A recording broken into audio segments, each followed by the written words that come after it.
இன்றே சப்ஸ்கிரைப் செய்து உங்கள் ஃபேவரட் ஷோகளை காணுங்கள். துளசி, காஃபி ரெடியாமா? சுகர் நிறைய போட்டிருக்கேன் சார். எத்தனை தடவை போடுறது? இவ்வளவு வேண்டாம்.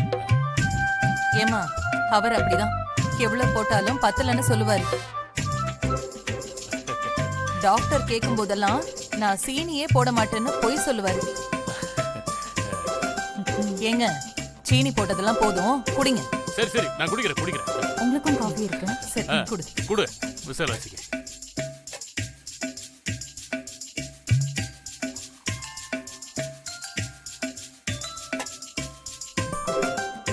அம்மா, இந்தாங்க. நான் எடுத்துக்கிறேன்.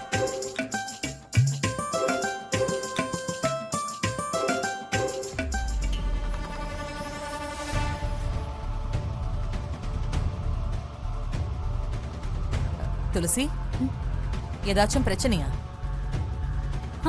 அப்படிலாம் எதுவும் இல்லையே. இல்ல, நான் கல்யாணம் பண்ணி வந்ததுல இருந்து இவர் கிச்சனுக்குள்ள ஒரு 4-5 தடவை தான் வந்திருப்பாரு.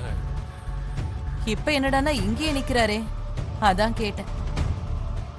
நீங்க சொல்றதும் சரிதான். சார் காஃபிக்காக மட்டும் வரல, வேற ஒரு விஷயத்துக்காகவும் வந்திருக்காரு.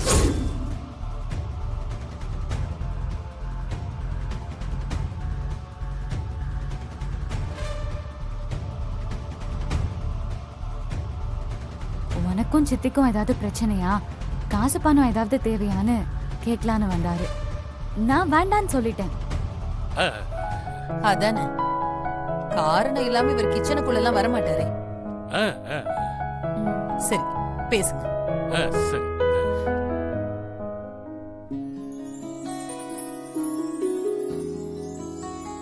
ஏமா, உன்னால எப்படிமா இப்படி டக்கு டக்குன்னு மாத்தி மாத்தி பொய் சொல்ல முடியுது? இது பொய் இல்லையே. யாருக்கும் கெடுதல் பண்ணாத எந்த பொய்யும் உண்மையை விட சிறந்தது. சரி, அதை விட மேகலை பத்தி ஏதாவது தெரியுமா? அம்மா, அவ பெரிய பிசாசுமா. கொடுத்தது டூப்ளிகேட்னு தெரிஞ்சிச்சு, என்ன பண்ணுவான்னு யோசிக்கிறது எனக்கு பயமா இருக்குமா. கொலை நடுங்குது. நீ வேற. மேகலை என்ன பண்ணாலும் சமாளிக்கலாம், ஆனா அந்த நகை இந்த வீட்டை விட்டு போக கூடாது. அது வெறும் நகை இல்லை, இந்த குடும்பத்தோட பாரம்பரியம். இந்த குடும்பத்துல வாழ்ந்தவங்க போட்டிருந்த நகை அது. அவங்களோட ஆத்மா அதுல இருக்கும், அப்படிதான் நான் நம்புறேன்.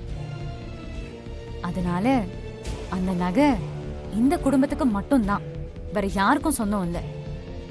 அதை வித்தாலும் இல்ல அழிச்சு வேற நகை செஞ்சாலும் ஆத்மாக்களை அவமதிக்கிறதா அர்த்தம். அது இங்கதான் இருக்கும். மேகலைய நம்ம சமாளிச்சுக்கலாம். நான் இருக்கேன், நீங்க கவலைப்படாதீங்க.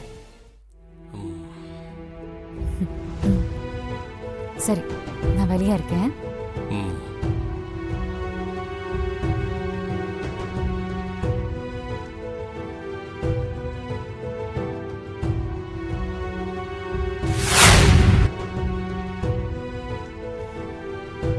சொல்லுங்க சித்தி. துளசி, நாளைக்கு நம்ம 2 பேரும் கோயிலுக்கு போயிட்டு வரலாமா? என்ன விசேஷம்? எதுக்கு கோயிலுக்கு போகணும்?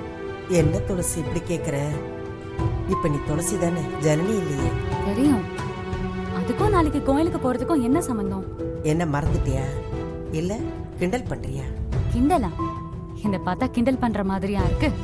நாளைக்கு உன் பிறந்த நாள். நீ மறந்துட்டியா இல்ல தெரியாத மாதிரி நடிக்கிறியா? நான் பிறந்ததே வேஸ்ட், இதுல வேற பிறந்த நாள் கொண்டாடணுமா? காமெடி பண்ணாதீங்க சித்தி. உனக்கு என்ன கிடைக்கணுமோ அது கண்டிப்பா கிடைக்கும். ஏதாவது பேசாதீங்க, நானே ரொம்ப டயர்டா இருக்கேன்.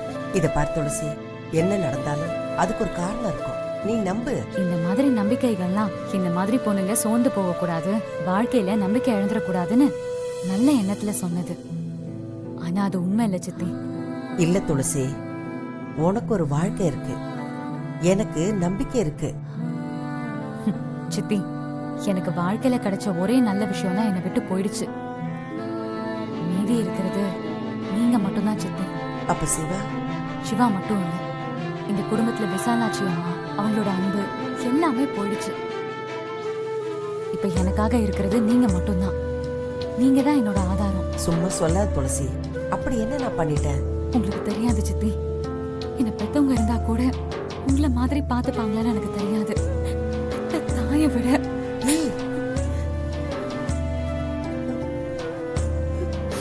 துளசி, நீ இல்லைன்னா என் வாழ்க்கைக்கு அர்த்தமே இல்லை.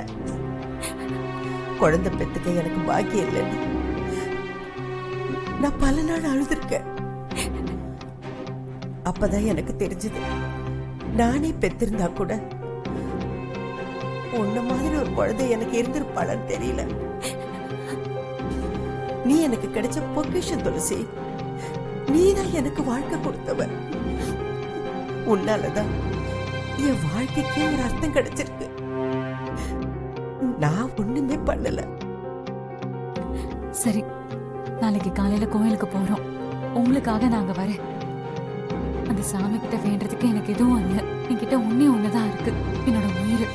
என்ன? அதையும் எடுத்துக்கோன்னு தான் வேண்டணும். என்ன, உங்களை விட்டு போறது மட்டும்தான் மனசுக்கு கஷ்டம். ஏம்மா இப்படி எல்லாம் பேசுற? இப்படி எல்லாம் பேசாத. நீ கும்பிடுற சாமி உன்னை கைவிடாது. அந்த சாமி நிச்சயமா உனக்கு ஒரு நல்ல வழியை காட்டும்.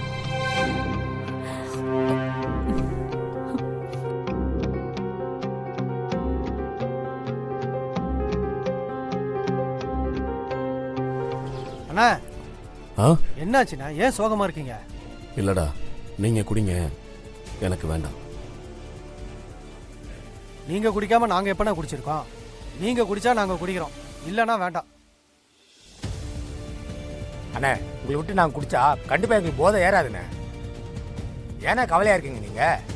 நாளைக்கு துளசி பிறந்த நாள்ரா, என் பொண்டாட்டியோட பிறந்த நாள். இப்ப பொண்டாட்டியும் இல்ல, பிறந்த நாளும் இல்ல. அண்ணா, முன்னாடியே சொல்ல வேண்டியதாண்ணே. சரி, சொல்லிருந்தா என்ன பண்ணிருப்பேன்? அண்ணா, பிறந்த நாளைக்கு கேக்கு வெட்டி சைடிஸுக்கு சிக்கன்லாம் வாங்கி இன்னும் 2 ஃபுல்லு சேர்த்து அடிச்சிருக்கலாண்ணே. இங்க பாரு, மரியாதையா குடிச்சிட்டு படு, இல்ல தூக்கி போட்டு எல்லாத்தையும் உடைச்சிருவேன். அண்ணா, ரொம்ப போர் அடிக்குதுண்ணே. பொண்டாட்டி பிள்ளையெல்லாம் பார்த்து 10 மாசம் ஆச்சுண்ணே. எப்பதானே நம்ம ஊருக்கு போறது? இந்த உலகமே அழிஞ்சாலும் துளசி இல்லாம நான் ஊருக்கு வரமாட்டேன். அண்ணே, நைட்டே பூந்து தூக்கலாமா? சொன்னேன். அம்பலம் வீட்டுல பிரச்சனை பண்ணிக்கிட்டோம், அப்புறம் இந்த ஊர்ல இருக்க விட மாட்டாங்க. இப்ப என்னதான முடிவு? சுனாமி வந்தாலும், பூகம்பம் வந்து பூமியே வெடிச்சாலும், சூறாவளி காத்து சுழட்டி சுழட்டி அடிச்சாலும், பிறந்த நாளுக்கு துளசி கோயிலுக்கு வராம இருக்கவே மாட்டா. பின்ன என்னண்ணே, கோயில வச்சு சம்பவம் பண்ணிடுவோம். என்னடா பேசுற? கொலை பண்ற மாதிரி சொல்ற? துளசி உனக்கு அண்ணி, புரியுதா? அண்ணா, கோவில்ல வச்சு தாலியை கட்டுங்க, மத்ததெல்லாம் அப்புறம் பேசிக்கலாண்ணே. கட்டுனது பத்தாதா? அதெல்லாம் கட்டியாச்சு. காலையில கோயிலுக்கு போறோம், துளசி அலேக்கா தூக்கிக்கிட்டு காஞ்சிபுரத்துக்கு போறோம். இப்பெல்லாம் சிவாவோ சிவா குடும்பமோ துளசிக்காக வரமாட்டாங்க. கேட்க ஆள் இல்ல, தடையே கிடையாது. காலையில எழுந்து கோயிலுக்கு போகணும், சீக்கிரமா படுங்கடா. கொஞ்சமா குடிக்கணும், புரியுதா? சரிண்ணே. ஏய் சூப்பர், அறா அறா.